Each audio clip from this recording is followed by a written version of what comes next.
আমিও দিল্লিতে, মকবুলও দিল্লিতে। আশ্চর্য। আজ 2রা আগস্ট খুব একটা বড় আশা নিয়ে এসেছিলাম। 2রা আগস্ট 2011 সাল, আচার্য প্রফুল্লচন্দ্র রায়ের 150তম জন্মদিন। আমি ভাবছিলাম, ভীষণ আশা করছিলাম যে মাননীয় স্পিকার লোকসভার নিজের থেকে এটি ঘোষণা করবেন। এত বড় একটা দেশ, আর মাস 2 আগে মাননীয় প্রধানমন্ত্রীকে আমি তো একটা চিঠি লিখেছিলাম যে আচার্য রায়ের ওই autobiography of A Bengali chemist বইটার একটা সুলভ সংস্করণ যদি বের করা যায়। আমি খুব আশা নিয়ে আজকে পার্লামেন্টে গেছি অনেকদিন পর। মকবুল এসে বললেন, এই কবির, আজ সকালে তোমাদের একটা ফ্ল্যাটে একটা ইঁদুর ধরা পড়েছে না? এলাম না, সকালে না গো, রাত্রিরে। আমার এই পিয়ে, দিল্লির পিয়ে শ্যামল, ও একটা এত ইঁদুরের উৎপাত যে একটা ইঁদুর কল ওখানে বসিয়ে রেখেছিলেন, তাতে একটি ইঁদুর ছানা ধরা পড়েছে। তো কবির, আজকে কি হলো পার্লামেন্টে? এলাম যে পার্লামেন্টে কি বলি তোমার মকবুল, আমি তো খুব আশা করে আছি যে মাননীয় স্পিকার বলবেন, ঘোষণা করবেন যে আজ হলো অমুক তারিখ, 2রা আগস্ট 2011। আজ ভারতীয় বিজ্ঞানের, আধুনিক ভারতীয় বিজ্ঞানের যিনি জনক, রসায়ন বিজ্ঞানী, ইন্টেলেকচুয়াল, দেশপ্রেমী, এরকম এক জিনিয়াস আচার্য প্রফুল্লচন্দ্র রায়ের 150তম জন্মদিন। আমরা সকলে উল্লাস করব। আরম্ভ হলো কিভাবে যেন মকবুল? বলে যাও কবির, আমি শুনছি। আরম্ভ হলো চেঁচামেচি দিয়ে। একটা অবিচুয়ারি পাঠ হলো, এটা প্রায় প্রত্যেকবারই হয়, প্রত্যেক দিনই হয়। কেউ মারা গেলে তো হয়, কেউ না কেউ তো মারা যান, প্রাক্তন সাংসদ।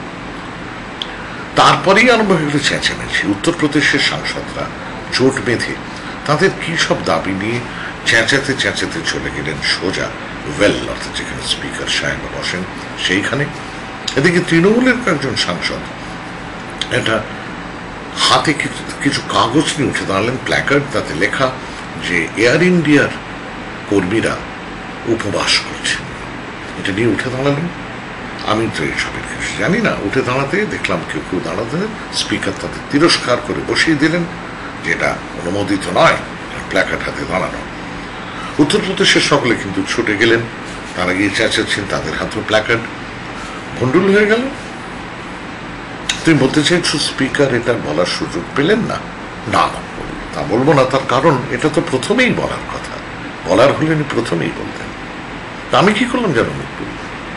আমি যখন অধিবেশন নিয়ে মন্তব্য করে দিলেন, আমি চলে গেলাম আমার ঘরে, গিয়ে জিজ্ঞেস করলাম যে মাননীয়া, আজ তো আচার্য প্রফুল্লচন্দ্র রায়ের 150তম জন্মদিন, আপনি একবার বললেন না?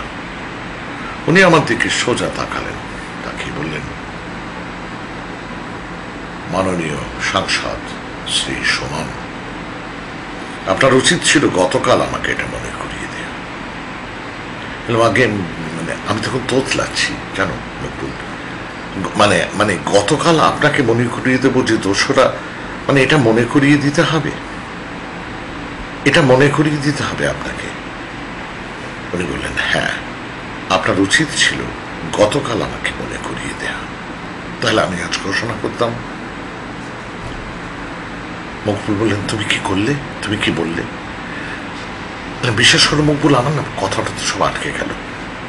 আমি তো এমনিতে বাচাল, স্বভাব বাচাল, আমার কথা আটকে গেল। আমি ভাবতে লাগলাম, এই দেশে আমি থাকি, যে দেশে লোকসভায় এরকম একটি ঘোষণার জন্য কাউকে একটা আগের থেকে মনে করিয়ে দিতে হয়, কোনো এক সাংসদকে।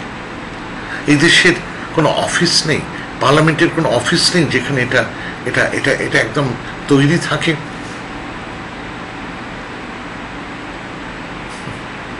তুমি কি করলে? তারপর আমি নমস্কার করে চলে এলাম। এই দেশ, এই হলো আমার দেশ মকবুল, যেখানে রাজ্য সরকারও ভাবে না, কেন্দ্রীয় সরকারও ভাবে না আচার্য প্রফুল্লচন্দ্র রায়ের 150তম জন্মবার্ষিকীর কথা। কবির, এই কবির, তুমি তো ইঁদুরের ছবিটা তুলেছ, তাই না?